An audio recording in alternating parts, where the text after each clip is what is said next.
Aynı kuralı sınıfta 10. kez söylüyordun. Aynı cümle, aynı ton, aynı hayal kırıklığı. Neden hiç öğrenmiyorlar diye düşündün. Ama belki de sorun onlarda değildi.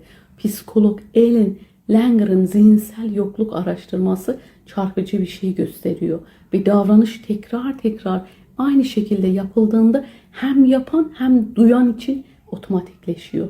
Sen o cümleyi kurarken artık tam olarak orada değildin. Otomatik pilotdaydın ve onlar bunu hissediyordu.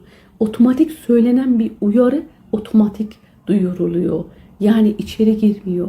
Langer'ın çözümü basit ama güçlü. Zihinsel farkındalık. Aynı mesajı her seferinde biraz farklı bir biçimde ver.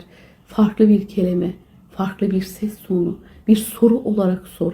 Emir olarak değil. Çünkü beyin yeniliğe otomatikleşmiş bir tekrardan çok daha fazla dikkat veriyor. Bugün hep söylediğin bir uyarıyı hiç söylemediğin bir şekilde söyle lütfen. Belki işe yarar, belki işe yaramaz ama en azından bu sefer hem sen hem onlar gerçekten oradasınız.